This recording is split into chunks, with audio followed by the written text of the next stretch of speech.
ვაგრძელებთ ლექციას ეროვნული მოძრაობა საქართველოში მე-19 საუკუნეში. წინა ლექციაზე ჩვენ ბოლო საკითხად განვიხილეთ 1832 წლის შეთქმულება. და დასკვნის სახით აღვნიშნეთ, რომ მართალია 1832 წლის შეთქმულება დამარცხდა, მაგრამ ამ შეთქმულებამ ნიადაგი მოუმზადა ეროვნული მოძრაობის შემდგომ უფრო მნიშვნელოვან ეტაპს, რომელიც დაიწყო მე-19 საუკუნის 60-იანი წლების დამდეგიდან ილია ჭავჭავაძის წინამძღოლობით. მაგრამ 1832 წლიდან მე-19 საუკუნის 60-იანი წლების დამდეგამდე საკმაო პერიოდია. რა ხდებოდა ამ პერიოდში? ეს პერიოდი არის გარკვეული ყოვნის, გარკვეული შეფერხების პერიოდი ეროვნულ მოძრაობაში. ისეთი მნიშვნელოვანი მოვლენები, როგორიც ხდებოდა მე-19 საუკუნის დამდეგიდან თვით 1832 წლის შეთქმულების ჩათვლით, უკვე აღარ ხდება. რა იყო ამისი მიზეზი? მიზეზი კი არა, უпростоრედ მიზეზები, მას რამდენიმე მიზეზი განსაზღვრავდა. პირველი მათგანი ის იყო, რომ 1830-იანი წლებისათვის უკვე საქართველოში სამოღვაწეო ასპარეზზე გამოვიდა, ცნობიერება ჩამოუყალიბდა ქართველთა ახალ თაობას. ეს ის ადამიანები იყვნენ, რომელსაც დამოუკიდებელი საქართველო არ უნახავთ. ისინი აღიზარდნენ რუსეთის იმპერიის ბატონობის პერიოდში. შეიძლება ზოგიერთი მათგანი ცოტა უფროსი თაობა დაბადებული კი იყო 1801 წლამდე, მაგრამ იმდენად მცირე იყო ასაკით, რომ მისი ცნობიერება, ვთქვათ, მე-18 საუკუნის ბოლო ათწლეულში არ ჩამოყალიბებულა და დამოუკიდებელი სამეფო მას არ ახსოვდა. ამ ადამიანებმა, რომელიც 1830-იან 40-იანი წლებისათვის მოღვაწეობდნენ სხვადასხვა სფეროში, განათლება მიიღეს რუსულ სკოლებში, გიმნაზიებში. დამთავრებული ჰქონდათ რუსული უნივერსიტეტები ან რუსული სამხედრო სასწავლებლები. ყველას არა, მაგრამ მათ ნაწილს მაინც. ასე რომ მათი ცნობიერება განსხვავდებოდა იმ ქართველის ცნობიერებისაგან, რომელიც ცხოვრობდა და მოღვაწეობდა, თქვათ, მე-18 საუკუნის მეორე ნახევარში. ამ ადამიანებში უკვე ნელ-ნელა დანერგვას იწყებს რუსული მოქალაქეობა. ეს ხდება ნებით თუ უნებლიეთ, შეგნებულად თუ შეუგნებლად, ამას მნიშვნელობა არ აქვს. რა ვითარებაშიაც დაიბადა და გაიზარდა ადამიანი, რა გარემოშიც, ეს გარემო მასზე გავლენას ახდენს. მით უმეტეს, როდესაც ქართველთა დიდი ნაწილი, განსაკუთრებით თავადები და აზნაურები რუსულ სამხედრო სასწავლებლებში აღიზარდნენ, ამას მოჰყვა შერეული ქორწინება, ქართველთა დიდი ნაწილის დიდი ხნით ცხოვრება რუსეთის იმპერიის სხვადასხვა გუბერნიაში, ქართველები დაკომპლექტდა ნაწილობრივ რუსული სამოხელეო აპარატი. ამ ქართველებსაც მოღვაწეობა ცხოვრება უხდებოდათ პრაქტიკულად რუსულ გარემოში. ასე რომ ნელ-ნელა შეიცვალა ქართველის მენტალიტეტი. ამას არ შეეძლო გავლენა არ მოეხდინა ეროვნულ მოძრაობაზე, მაგრამ ეს მიზეზი არ იყო. მიზეზი იყო კიდევ ერთი ძირითადი ის, რომ რუსეთის იმპერიამ გაატარა ძალზე კარგად გააზრებული ჩვენთვის საშიში ვერაგული პოლიტიკა.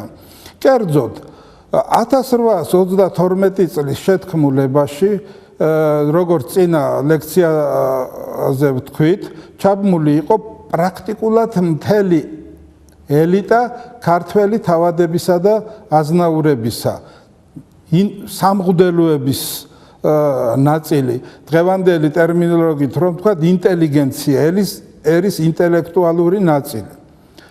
ყველა ესენი პასუხისგებაში იყვნენ მიცემული, მათი საქმე გამოიძიეს, გადაცეს სასამართლოს, რამდენიმე კატეგორია გამოყო ძიებამ და სასამართლომ დამნაშავეებისა და საქართველოში ელოდნენ ძალიან მკაცრ სასჯელს. ახლა რატომ ელოდნენ? იმიტომ რომ 1825 წელს რუსეთში მოხდა დეკაბრისტების გამოსვლა. ეს იყო არსებული წყობილების შეცვლის მიზნით რუსი სამხედროების, სამხედრო ელიტის ზედაფენის გამოსვლა. ნიკოლოზ პირველმა დიდი სისასტიკით ჩაახშო დეკაბრისტების მოძრაობა. 5 დეკაბრისტი ჩამოახჩეს. დანარჩენები უამრავი გადაასახლეს ციმბირში. მაღაროებში სამუშაოდ, უძნელეს პირობებში, რამდენიმე წელში რომ ადამიანი იქ სიცოცხლეს ასრულებდა. ჩამოართვეს წოდება. როდესაც დეკაბრისტების ცოლებმა ითხოვეს რომ ჩვენც გაგვიშვით ჩვენს ქრებთან ერთად ციმბირის გადასახლებაში, ჯერ უთხრეს რომ იქ არის უსაშინლესი პირობები. ქალები და ბავშვები იქ ვერ იარსებებენ. არაუშავთ წავალთო. შემდეგ წამოუყენეს ასეთი რამ უთხრეს რომ თუ თქვენ იქ წახვალთ, ჯერ თქვენ წოდება შენარჩუნებული გაქვთ. წოდებას დაჰკარგავთ. თქვენი შვილებიც დაჰკარგავენ წოდებას ისევე როგორც თქვენ ქმრებს ეს წოდება აღარა აქვს. ამაზე დეკაბრისტების ცოლებმა განაცხადეს, ამაზეც თანახმა ვართო. ასე რომ პრაქტიკულად ნიკოლოზ პირველმა გაწირა არა მარტო ის 5 დეკაბრისტი, არამედ კიდევ უამრავი ოჯახი, მამა, დედა, შვილები და ასე შემდეგ.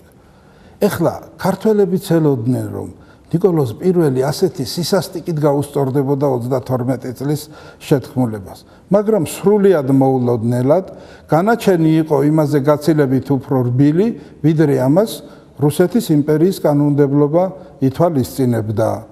ეხლა ეს რატომ გააკეთა ნიკოლოზ პირველმა? ამით მიიმხრო ქართველი თავადაზნაურობა მან. როდესაც ოჯახში ელიან მამის, ძმის, ახლო ნათესავის ჩამოხრჩობის, დახვრეტის ან სადღაც ციმბირში გადასახლების განაჩენი გაცილებით უფრო მსუბუქი გამოიტანა სასამართლომ. ვინც გადაასახლეს, ყველას მისცეს სამსახური, მისი განათლების, დამსახურების მიხედვით. გარდაიცვალა ვთქვათ სოლომონ დოდაშვილი, იმიტომ რომ ის მოხვდა ისეთ ადგილში ვიატკის გუბერნიაში, სადაც მისი ჯანმრთელობის ადამიანი ვერ გაძლევდა, მაგრამ შეთქმულთა აბსოლუტური უმრავლესობა თითქმის 99% დაბრუნდა სამშობლოში და გააგრძელა შემდეგ მოღვაწეობა. აი ასეთი ნაბიჯით ნიკოლოზ პირველმა პრაქტიკულად დაიწყო გადაბირება ქართველი თავადაზნაურებისა და ჩვენ უნდა ვაღიაროთ, რომ გარკვეულ შედეგსაც მიაღწია. საზოგადოებაში ნელ-ნელა მკვიდრდება რუსული მოქალაქეობა. ამიტომ ჩვენ, როდესაც ვსაუბრობთ ილია ჭავჭავაძის დიდ დამსახურებაზე, ეროვნული მოძრაობის დანიშნულებაზე, ეროვნული მოძრაობის მიზნებსა და ამოცანებზე, უნდა დავიწყოთ იმით, რომ როდესაც ილია ჭავჭავაძე სამოღვაწეო ასპარეზზე გამოვიდა და სათავეში ჩაუდგა დიდ ეროვნულ მოძრაობას მე-19 საუკუნის 60-იან წლებში რომ დაიწყო და 20-30 წელი გრძელდებოდა, უნდა აღინიშნოს, რომ პრაქტიკულად ილია ჭავჭავაძემ იხსნა უფსკრული სპირას მისული ქვეყანა. კიდევ რამდენიმე ათეული წელი რომ ილია ჭავჭავაძე არა, რომ დიდი ეროვნული მოძრაობა არა, სანამდე წავიდოდა საქართველოში რუსული მოქალაქეობის დამკვიდრების პროცესი ღმერთმა უწყის. არჩილ ჯორჯაძე ცოტა მოგვიანებით ამბობდა, მე-19 საუკუნემ დაადასტურა ერთი რამ, ჭეშმარიტება, რომ რუსული მოქალაქეობა საქართველოში შეწყნარებული არ იქნა. ეს იყო დიდი გამარჯვება და ეს გამარჯვება სწორედ ქართველებს მოუტანა ქართველებს გაამარჯვებინა რუსული მოქალაქეობის დამკვიდრების წინააღმდეგ ბრძოლაში ილია ჭავჭავაძის წინამძღოლობით მე-19 საუკუნის 60-იანი წლების დამდეგიდან დაწყებულმა დიდმა ეროვნულმა მოძრაობამ. ილია ჭავჭავაძე ძალიან ძნელი ამოცანის წინაშე იდგა. მას უნდა დაეძლია ის უარყოფითი, რაც საქართველოში მოხდა ბოლო 3 საუკუნის მანძილზე, ანუ როდესაც საქართველო დაშლილი იყო სამეფო სამთავროებად და ერთიანი სამეფო აღარ არსებობდა. ერთიანი სამეფოს არ არსებობას მოყვა ის, რომ ნელ-ნელა ერთიანი ქართული ცნობიერება შეილახა, შესუსტდა. დაიწყო გაძლიერდა კუთხურობა. ერთიანი ქართული დაჩრდილა ნელ-ნელა კუთხურმა. ეს ჩვეულებრივი მოვლენა იყო. უბრალოდ საქართველო კი არ დაიშალა სამეფო სამთავროება, თქვენ კარგად მოგახსენებათ, რომ ამ სამეფოებს შორის ომი სისხლისღვრა იყო ტერიტორიებისათვის და კიდევ გავლენის სფეროს გამტკიცებისათვის, თქვათ, ქართლისა და კახეთის სამეფოები, როგორც ცნობილია, საკმაოდ დიდხანს ებრძოდნენ ერთმანეთს. დასავლეთ საქართველოში იმერეთის სამეფოს, გურიის სამთავროს, სამეგრელოს სამთავროს შორის ძალიან დიდხანს დიდი დაძაბულობა იყო და ომებამდეც კი მივიდა საქმე. ამან ყველაფერმა ქართველის ცნობიერებაზე ძალიან ცუდი გავლენა მოახდინა. ყოველივე ამას დაემატა, რომ 60 წლის მანძილზე რუსეთის იმპერიამ კარგად ისარგებლა იმით, რომ ქართული ეროვნული ცნობიერება უკვე აღარ იყო ისეთი ძლიერი, როგორიც ერთიანი სამეფოს არსებობის პერიოდში და მასზე დააშენა თავისი პოლიტიკა. მაგალითად, რუსები ოფიციალურ სტატისტიკაში ქართველს აღარც იხსენიებდნენ.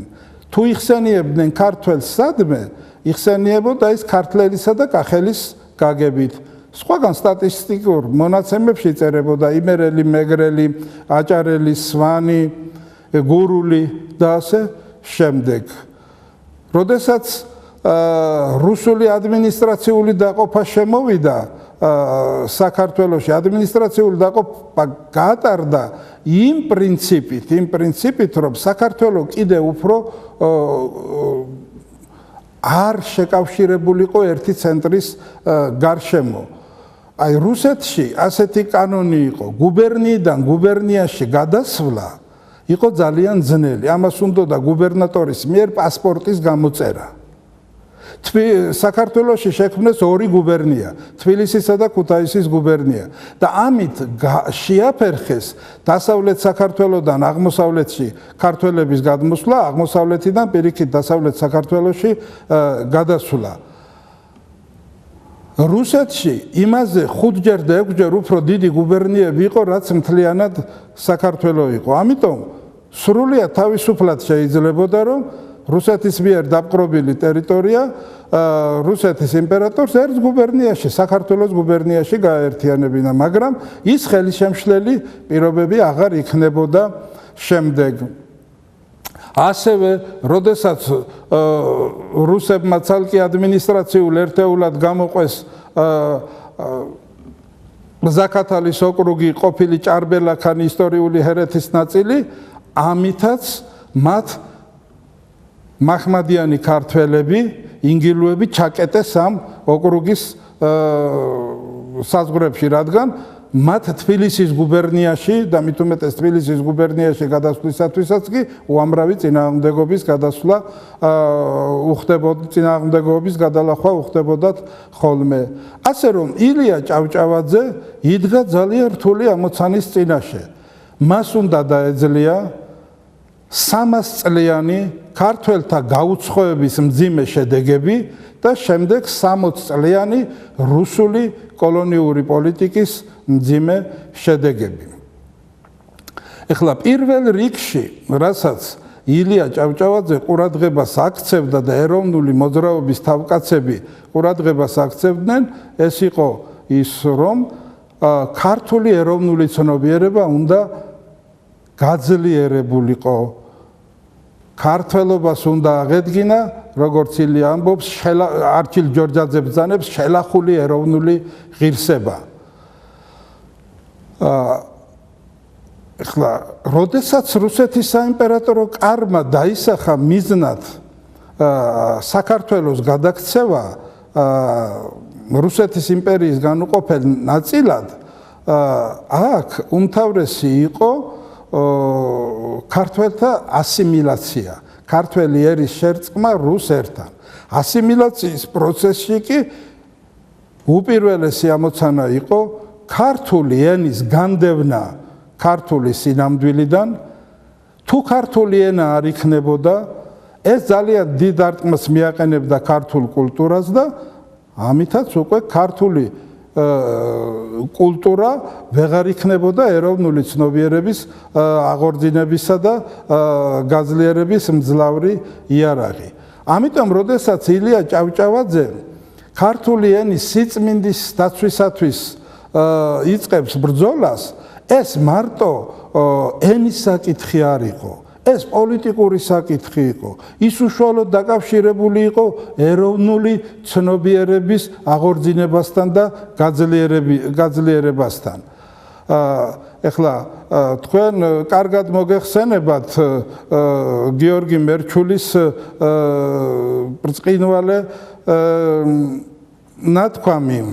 ქართლად პრიადი ქვეყანაა ღირაცხების, რომელსაც შინა ქართული თანითა ჟამით შეიწირვის და ლოცვაი ყოველი აღესრულების. ესე იგი, ჩვენ რაობას განსაზღვრავდა ენა.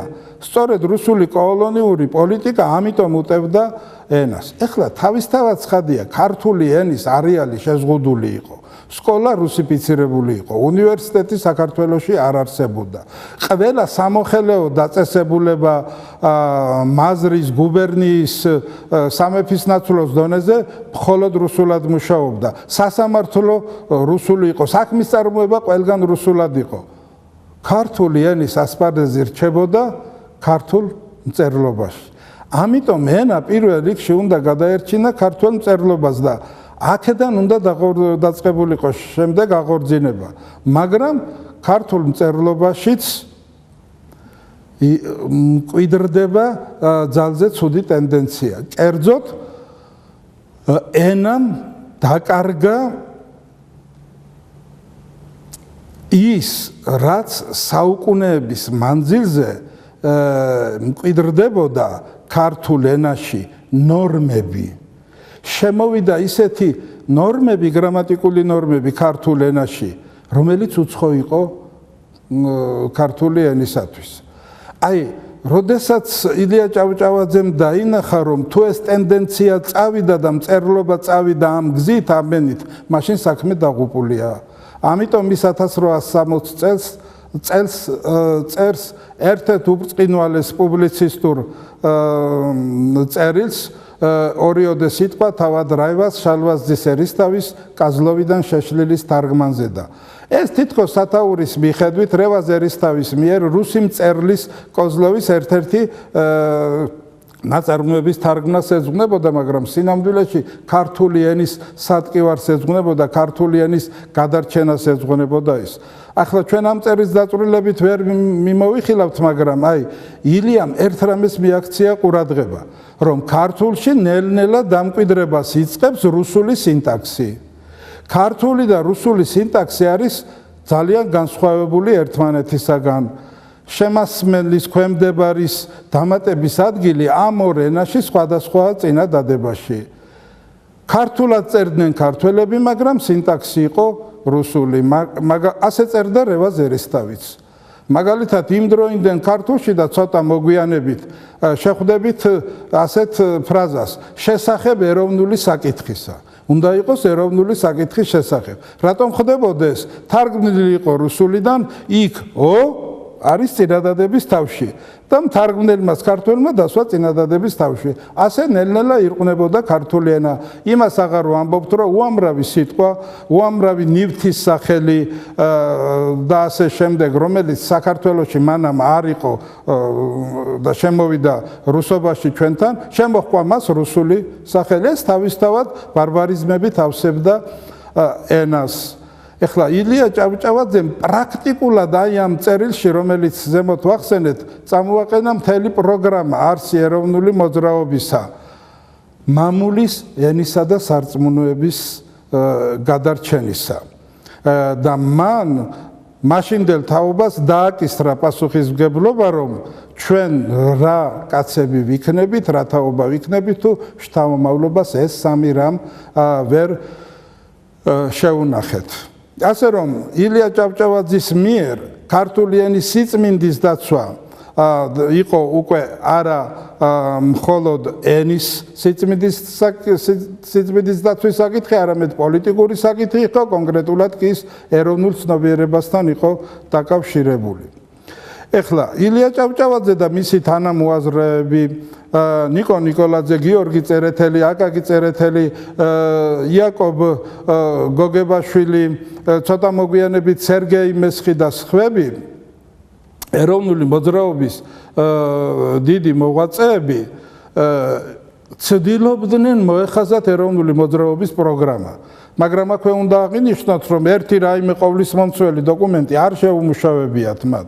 ეროვნული მოძრაობის ამოცანები მოცემული იყო მათ პუბლიცისტურ წერილებში, მხატვრულ პროზაში, პოეზიაშიც კი, ლექსებში, პოემებში.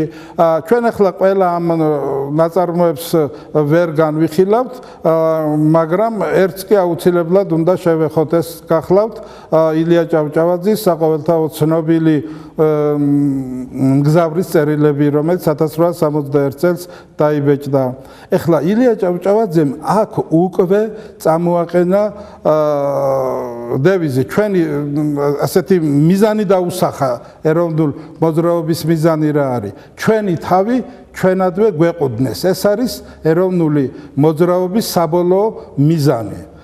ეხლა ეს ის პერიოდი იყო, როდესაც მსოფლიოში ეს პირველ რიგში ეხება ბრიტანეთის იმპერიას, ოსმალეთის იმპერიას, ავსტრია-უნგრეთის იმპერიას, ამ იმპერიების მიერ დაპყრობილ ხალხებს ეროვნული მოძრაობა იქცა რაღაც ექსტრემისტულ ძალად, ტერორიზმის ნიშნები შეიძინა აშკარად, ხოლო ილია ჭავჭავაძემ ისე დაიწყო და დაასრულა ეროვნული მოძრაობა, არც პროგრამით, და არც პრაქტიკული ქმედებებით იგი სამართლებრივი სივრციდან არ გასულა. ანუ არ მიუღია მას ექსტრემისტული, მით უფრო სექტანტური ხასიათი. ეს იყო საჯარო მოძრაობა, იყო ლიბერალური მოძრაობა, დემოკრატიული მოძრაობა და ამ გზით აპირებდა ილია ჭავჭავაძე ქართველი ერის საბოლოო მიზნამდე მიყვანათ, სახელმწიფო დამოუკიდებლობის აღდგენამდე მიყვანას. ეხლა მგზავრის წერილები ბევრი რაიმეთ არის საინტერესო, მაგრამ აქ არის რამდენიმე მნიშვნელოვანი საკითხი, რომელსაც აუცილებლად უნდა შევეხოთ. ჩვენ ვამბობთ, რომ ილია ჭავჭავაძე არ გასულა სამართლებრივი სივრციდან. ანუ კანონი მას არ დაურღვევია. არ შეუქმნია საიდუმლო ორგანიზაცია. არ დაუწყია ბრძოლა იატაკქვეშეთიდან და ასე შემდეგ. არ მოუწყია არალეგალური სტამბა და არალეგალური გამოცემების ორგანიზება არ მოუხდენია. მაგრამ გასარკვევია ის მაინც, ილიას პოლიტიკური ორგანიზაცია ორიენტაცია როგორია. ეს კარგად ჩანს მგზავრის წერილებიდან. გავიხსენოთ ერთი ადგილი. ვლადიკავკაზში ილია სასტუმროდან გამოვიდა და უნდა ჩაჯდეს ეტლში, ეს რუსული ეტლია პოვოსკა, რუსი მეეტლე. და დაიძრეს საქართველოსაკენ. სასტუმროს კარებში დგას ფრანგი, რომელიც ესაუბრება ილიას. ეს პოვოსკა ვისი მოგონილიაო? რუსისა, პასუხობს ილია. ძალიან კი მეცოდებით რომ მაგაში უნდა ჩაჯდე და გულმუცელი გაადღვებინო. ილია ეუბნება, რა ვქნა, მთელი რუსეთი ამით დადის და მეც ამით უნდა ვიარო. ფრანგის პასუხი, შეგიტყვა, მთელი რუსეთი მაგით დადის? იმიტომაც ძალიან შორს წასულა, აბა ვიღა დაეწევა. გასაგებია რომ ილია საერთოდ არ სურს საქართველოს რომ იყოს რუსეთის შემადგენლობაში, მაგრამ ეს არის იძულებითი ყოფნა საქართველოსი რუსეთის შემადგენლობაში, ისევე როგორც ილია ჭავჭავაძე იძულებით ჯდება იმ ეტლში. მან იცის კარგი რა არის? კარგია დასავლური სამყარო, რომლის წარმომადგენელია ფრანგი და რომელიც იღიმება იცინის, რომ ილია ჭავჭავაძე იმ ეტლში უნდა ჩაჯდეს. თან დაადევნა სიტყვები მთელი რუსეთი მაგით დადის, იმიტომაც შორს არის წასული, აბა ვინღა დაეწევა. ესე იგი ამით რას ეუბნება ქართველს ის ფრანგი ამ შემთხვევაში ილიას, იქნებით რუსეთში, მუდამ იქნებით ჩამორჩენილი, წინ ვერ წახვალთ, მუდამ იქნებით მსოფლიოს ცივილიზებული ქვეყნების მდევრის როლში. აქ აშკარად გამოხატა ილია ჭავჭავაძემ თავისი პოლიტიკური მრწამსი, მაგრამ ნაწარმოები, მგზავრის წერილები, რომელიც იბეჭდებოდა ლეგალურ პრესაში გამოსაქვეყნებად, არ შეიძლებოდა თავისი მოწოდებით ყოფილიყო, ვთქვათ ისეთი, რომ ვთქვათ ავჯანყდეთ რუსეთის წინააღმდეგ, რა გვინდა რუსეთი, ევროპა უკეთესია და ასე შემდეგ. ასეთი რაიმეს დაწერა მაშინ არ შეიძლებოდა. ილია ჭავჭავაძემ, ვიმეორებ, ევროპა იქ წარმოადგინა ფრანგით და მის მიერ წარმოთქმული სულ რამდენიმე წინადადებით. ეხლა ილია ჭავჭავაძე კარგად ხედავდა, რომ ქართული ენის სიწმინდის დაცვა დიდი საქმეა, მაგრამ როგორ უნდა ისწავლოს ქართული ენა ქართველმა? ჩვეულებრივ წინა საუკუნეებში ქართულ ენას მშობლები, ოჯახის წევრები ასწავლიდნენ შვილებს. ეხლა სხვა დროა, ცოტა სხვა მოთხოვნები ასწავლა განათლების წინაშე. რუსული საგანმანათლებლო სისტემა არის საქართველოში. გიმნაზიები რუსიფიცირებულია, დაწყებითი სკოლები რუსიფიცირებულია, სასულიერო სემინარია რუსიფიცირებულია. სად უნდა ისწავლოს ქართველმა ქართული? და იმ დროის დიდი მოღვაწეები, გრიგოლ ორბელიანი, აკაკი წერეთელი, ილია ჭავჭავაძე, იაკობ გოგებაშვილი პირველ რიგში მივიდნენ იმ დასკვნამდე, რომ უნდა შეიქმნას რაღაც დაწესებულება ორგანიზაცია, რომელიც დაუპირისპირდება საქართველოში რუსულ საგანმანათლებლო სისტემას. და მოიგონეს ასეთი კიდეც 1879 წელს შექმნეს ორგანიზაცია ქართველთა შორის წერა-კითხვის გამავრცელებელი საზოგადოება. წერა-კითხვის გამავრცელებელი საზოგადოება ეს კი არ იყო ორგანიზაცია, რომელსაც თბილისში რეზიდენცია ჰქონდა და აკრებებს ატარებდნენ. მას სკოლები შექმნა. სკოლები დაარსა საქართველოს სხვადასხვა რაიონში. სკოლები დაარსა საქართველოს საზღვრებს გარეთაც. ჭარბელაქანში, საინგილოში, ჩრდილო კავკასიაში, სადაც ქართველები კომპაქტურად ცხოვრობდნენ. როდესაც აჭარა განთავისუფლდა ოსმალეთის ბატონობისაგან, იქაც სასწრაფოდ ქართველთა შორის წერა-კითხვის გამავრცელებელი საზოგადოების სკოლა დაარსეს. ეხლა საზოგადოება შემოწირულებით არსებობდა, მას დაფინანსება არ ქონია ხელისუფლებისაგან. მაგრამ ქირაობდა სკოლისათვის შენობას, ყიდულობდა მოსწავლეებისათვის წიგნებს, მასწავლებლებს უხდიდა ხელფასს და ბრწყინვალე მასწავლებლები ყავდა მას. მაგალითად, ერთ პერიოდში ვაჟა-ფშაველაც ქართველთა შორის წერა-კითხვის გამავრცელებელი საზოგადოების მასწავლებელი იყო. ასე რომ, წერა-კითხვის გამავრცელებელმა საზოგადოებამ წინააღმდეგობა გაუწია რუსულ საგანმანათლებლო სისტემას საშუალო განათლების დონეზე თავისთავად ცხადია.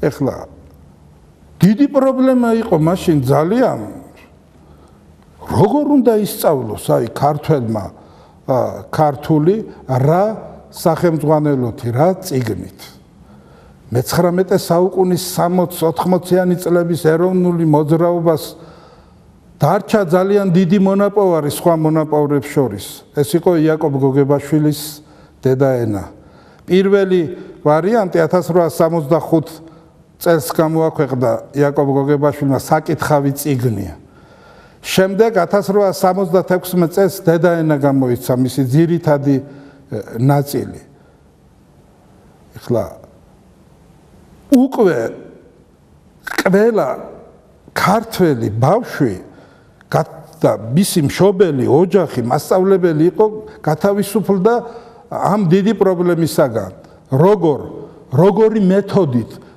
რომელი სახელმძღვანელოთი უნდა ვასწავლოთ ქართული ბავშვს იაკობ გოგებაშვილმა თავის დედაენას დედანიც დაურთო ქართული ასოები როგორ უნდა მოეხაზა ბავშვს სანიმუშო დედნების სპეციალური რვეული შეიმუშავა მან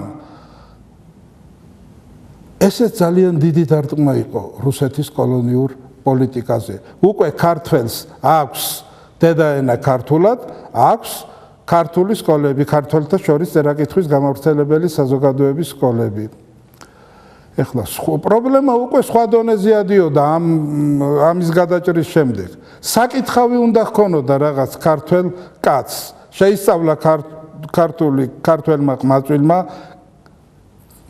შეისწავლა იაკობ გოგებაშვილის დედაენა და ეხლა უნდა საკითხავი აი ეს საკითხავი უნდა მიეცა ქართულ პრესას პერიოდულ გამოცემებს ეხლა ჟურნალი ცისკარი უფრო ადრე არსებობდა საქართველოში სხვა გაზეთებიც დაარსდა მაგრამ ეს არ იყო ის რაც ეროვნულ მოძრაობას წაადგებოდა ახალი ქართული პრესა უნდა შექმნილიყო 1866 წელს საქართველოს ისტორიაში მოხდა უმნიშვნელოვანესი მოვლენა დაარსდა გაზეთი დროება გაზეთი დროება იყო ისეთი გაზეთი სტრუქტურით შინაარსით ყველაფრით როგორიც გამოიცემოდა დასავლეთის განვითარებულ ქვეყნებში დიდი გაზეთი იყო ძალიან და საკმაო ხნის მანძილზე მან წარმატებით ატარა ეროვნული მოძრაობის დროშა 1863 წელს ილია ჭავჭავაძემ დაარსა ჟურნალი ლიტერატურული ჟურნალი იყო ეს საქართველოს მოამბე მაგრამ ერთი წლის შემდეგ ფინანსური სიძნელეების გამო დახურა შემდეგ ილია ჭავჭავაძე ბევრს ფიქრობდა ახალი ქართული გაზეთის დაარსებაზე რომ უნდა რამდენიმე გაზეთი მაინც უნდა ყოფილიყო ეხლა ილია ჭავჭავაძე გიორგი წერეთელთან ერთად დიდ ენერგიას და დროს ახმარდა გაზეთ დროების მაღალ დონეზე გამოცემას მაგრამ მას სურდა კიდევ სხვა გამოცემებიც დაეარსებინა და სახელად შეარჩია ივერია ის იყო ჯერ ყოველკვირეული გაზეთი შემდეგ ყოველთვიური ჟურნალი და 1886 წელს ივერია გადაკეთდა ყოველდღიურ გაზეთად ამას ის მნიშვნელობაც ჰქონდა რომ 1885 წელს მთავრობამ დროება დახურა ცენზურამ მომავალი 1986 წლისათვის გამოცემის უფლება აღარ მისცა ივერიის ღვაწლი ჩვენ შეიძლება მოკლედ შევაფასოთ ერთი ძალიან ჭკვიანი კაცის მოსწრებული გამოთქმით ივერია საქართველოს მთავრობა იყო ივერია არ იყო უბრალოდ საკითხავი გაზეთი ყველაფერი რაც ივერიაში იბეჭდებოდა ის იყო ეროვნული მოძრაობისათვის უპირველესი ის იყო საპროგრამო ეხლა შემდეგ სხვა გაზეთებიც გამოიცა ჟურნალებიც მაგრამ ჟურნალ გაზეთ მოამბის და გაზეთ ივერიის დამსახურება მაინც წარმოუდგენლად დიდია. ყველაფერი შემდეგ რაც კარგი მოხდა ამ მიმართულებით, სწორედ დროებისა და ივერიის დამსახურება იყო. ეხლა ეროვნული ცნობიერების აღორძინებისა და გაძლიერებისათვის აუცილებელი იყო სხვა ქართული გამოცემებიც და ილია ჭავჭავაძემ და ეროვნული მოძრაობის სხვა მოღვაწეებმა ამას მიაქციეს დიდი ყურადღება. მოკლედ ქართული წიგნი იყო საჭირო და თქვენ კარგად მოგეხსენებათ რომ ეს ქართული წიგნის ბეჭდა მაშინ მხოლოდ კერძო საქმე იყო, ფინანსურად ძალიან რთული იყო, მაგრამ იაკობ გოგებაშვილმა ილია ჭავჭავაძემ ამ საქმეს ბრწყინვალედ გაართვეს თავი, მარტო იაკობ გოგებაშვილის ისტორიულ თემაზე დაწერილი მოთხრობები რად ღირს. ვეფხვის ტყაოსნის გამოცემასაც კი ილია ჭავჭავაძემ დიდი ღვაწლი დასდო. ამავე კონტექსტში უნდა განვიხილოთ ჩვენ ქართული თეატრის აღდგენის საქმე. ახლა ქართული თეატრი რუსობაში უკვე აღარ ყოფილა, ის ტრადიცია, რომელიც მე-18 საუკუნეში იყო, დაიკარგა ილია ჭავჭავაძისა და აკაკი წერეთლის ხელმძღვანელობით. ქართული თეატრი აღსდგა ჯერ თბილისში, შემდეგ ქუთაისში. ახლა ქართული თეატრის აღდგენას რა მოხდა? აუცილებელი იყო პიესა ქართულ ენაზე და უკვე ქართული დრამატურგიის განვითარებაც მოხდა მას. ახლა ყველაფერი ქართული არ იდგმებოდა ამ თეატრებში, არჩევდნენ სპეციალურად ქართველობისათვის მისაღებს, ეროვნული მოძრაობისათვის მისაღებს უცხოელი ავტორებისაც და თარგმნდნენ, მაგრამ ყოველ შემთხვევაში ის მაინც ეროვნულ მოძრაობას წაადგებოდა ხოლმე. ახლა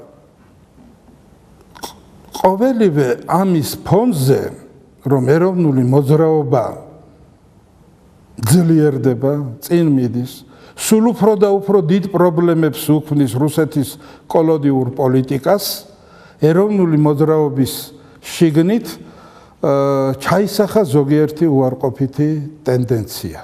ეროვნული მოძრაობის დიდი მოღვაწეები ვერ შეთანხმდნენ მთელ რიგ საკითხებზე და განსაკუთრებით 70-იანი წლებიდან ცოტა უფრო ადრეც დაიწყო უთანხმოება. ეს უთანხმოება პრინციპში გამოიხატა დაპირისპირებაში ილია ჭავჭავაძეს, ნიკო ნიკოლაძესა და გიორგი წერეთელს შორის, მაგრამ ეროვნული მოძრაობის სხვა მოღვაწეებიც ამ ადამიანებს გარშემო იყვნენ დაჯგუფებული. პირველი რაზეც ვერ შეთანხმდნენ ეს იყო ეროვნული მოძრაობის პროგრამაში ეროვნული და სოციალური საკითხის თანაფარდობაში დაცვა. თანაფარდობის დაცვა. ილია ჭავჭავაძე მიიჩნევდა, რომ ეროვნულ საკითხს უნდა ქონოდა პრიორიტეტი. ნიკო ნიკოლაძე, გიორგი წერეთელიც ნაწილობრივ ილიასაც არ ეთანხმებოდნენ იმაში, რომ უნდა ეროვნული საკითხი უნდა იყოს მთავარი, მაგრამ სოციალურ საკითხსაც ძალზე დიდი ყურადღება უნდა მივაქციოთო. ილია ჭავჭავაძე კი ეროვნული პროგრამის სოციალიზაციის წინააღმდეგი გამოვიდა. ჯერ ჩვენ გვაქვს სოციალურ საკითხს თავისთავად პროგრამა ითვალისწინებდა, მაგრამ არა იმ დონეზე, როგორც ნიკო ნიკოლაძე და გიორგი წერეთელი მოითხოვდნენ. ილია თავის აზრზე დარჩა, რომ მთავარი ჩვენთვის არის ამჯერად ეროვნული საკითხი. შემდეგ რამაც წინააღმდეგობა დაბადა ამ დიდ მოღვაწეებს შორის, ეს იყო კაპიტალიზმის განვითარებასთან დამოკიდებულება.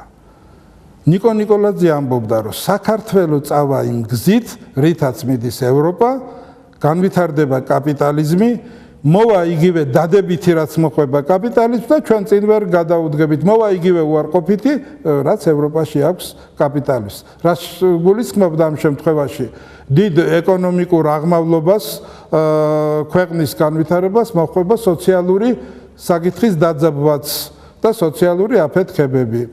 ილია ჭავჭავაძის პოლემიკა ამ საკითხზე ნიკო ნიკოლაძეს ხშირად არასწორად არის ინტერპრეტირებული, ამიტომ მე მინდა მივაქციო ყურადღება. ილია ჭავჭავაძე არ ყოფილა კაპიტალიზმის განვითარების წინააღმდეგი. მაშინ მას ბისმარკის პოლიტიკა არ ექნებოდა სანიმუშოდ გერმანიის დიდი კანცლერისა ოტო ფონ ბისმარკისა.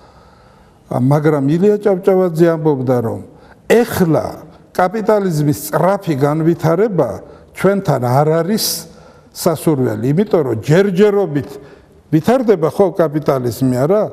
ყველაფერი კაპიტალიზმას სიკეთე მოუტანა უცხო ელემენტს. სომხურ ბურჟუაზიას, რუსულ ბურჟუაზიას.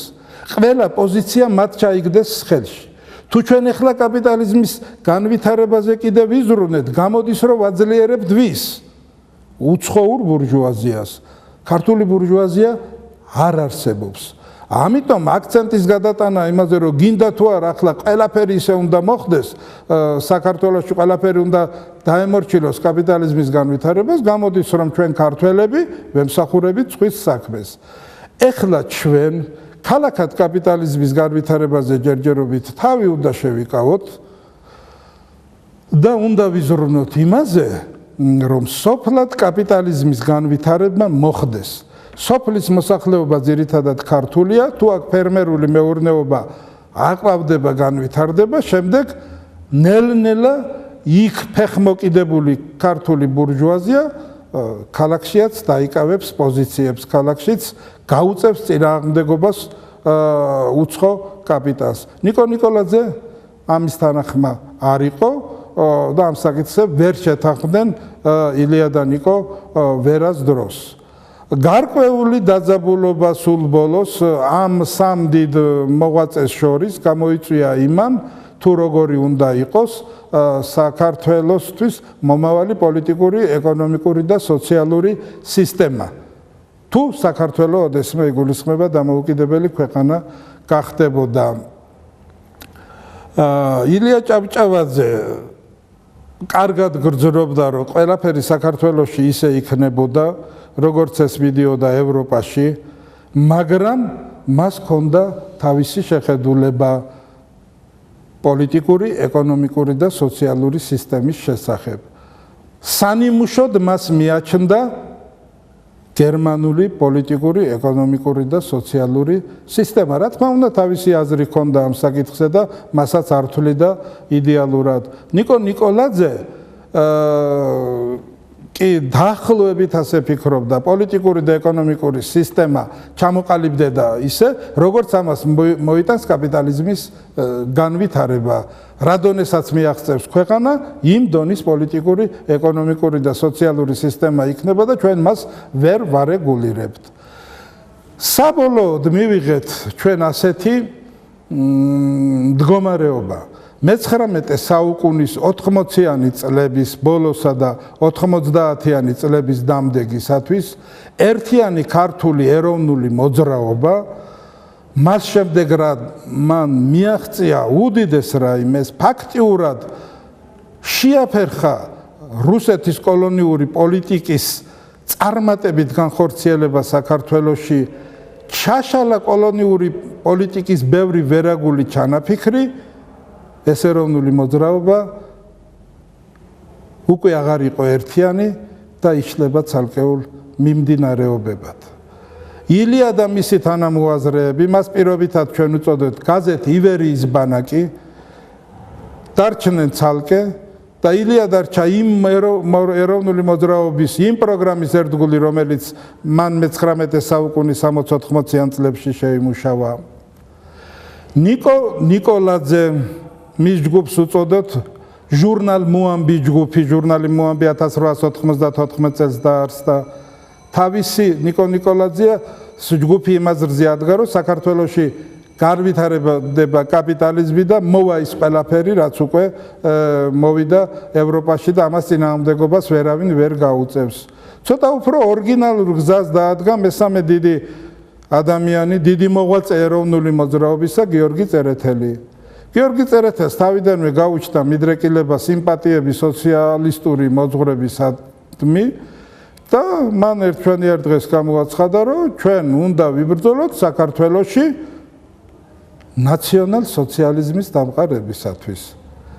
გიორგი წერეთელი განასხვავებდა ორგვარ სოციალიზმს: ინტერნაციონალურ სოციალიზმს, რომელიც მიუღებელია ჩვენისთანა პატარა ერებისათვის და მისაღებია დიდი ერებისათვისო, და ნაციონალ-სოციალიზმს, რომელიც მისაღებია ქართველებით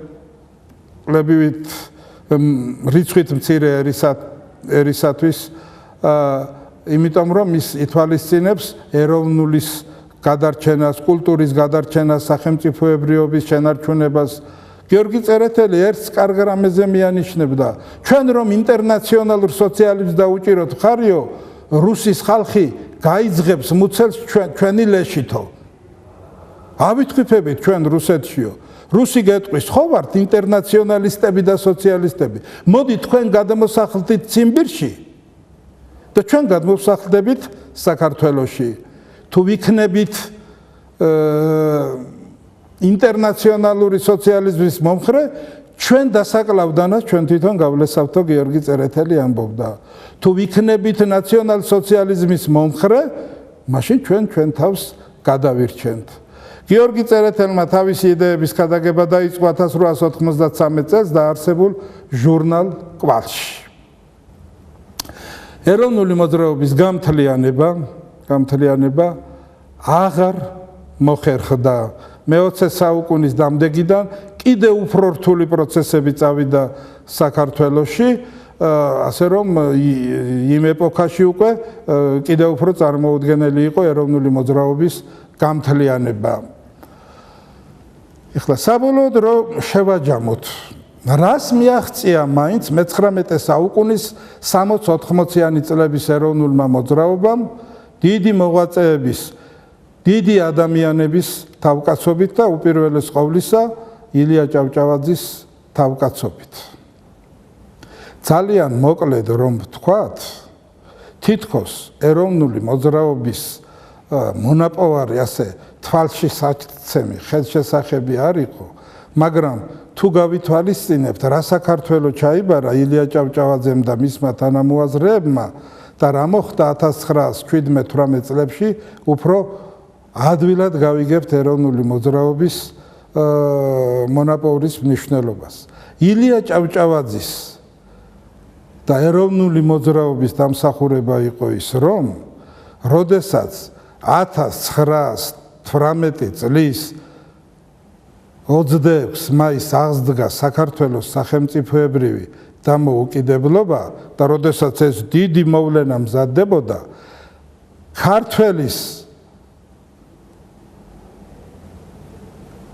ქართველმა ძალიან ადვილად უმტკივნეულოდ გააცნობიერა, უმტკივნეულოდ მიიღო შემდეგი ტერმინები რა: საქართველოს ეროვნული ინტერპარტიული საბჭო, საქართველოს ეროვნული ყრილობა, საქართველოს ეროვნული საბჭო და საქართველოს დემოკრატიული რესპუბლიკა. ასე რომ დაძლევული იქნა ქართველის შეგნებაში 300 წლიანი გაუწყობების შედეგი და რუსული კოლონიური პოლიტიკის 60 წლიანი შედეგი. არავის აზრად არ მოსვლია, რომ შექმნილიყო ქართლ-კახეთის ეროვნული ყრილობა, იმერეთის ეროვნული საბჭო, ერთიანი საქართველო, როგორც სახელმწიფო, ქართველის შეგნებაში ძალიან ადვილად გაცნობიერდა. სულ 11 წელი იყო გასული მას შემდეგ, რაც ილია ჭავჭავაძის მკვლელობიდან საქართველოს სახელმწიფოებრივი დამოუკიდებლობის აღდგენამდე.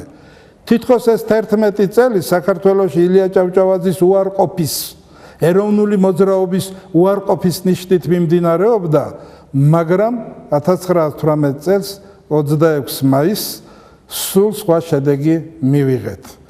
დამოუკიდებლობის აქტში პირველ მუხლში რაც წერია, საქართველო დღეიდან სუვერენული სახელმწიფოა. ილია ჭავჭავაძის მგზავრის წერილები რიც მთავრდება, ჩვენი თავი ჩვენადვე გვეყუდნეს. აი 1918 წლის 26 მაისის აქტით პერეფრაზირება მოხდა ილია ჭავჭავაძის სიტყვებისა.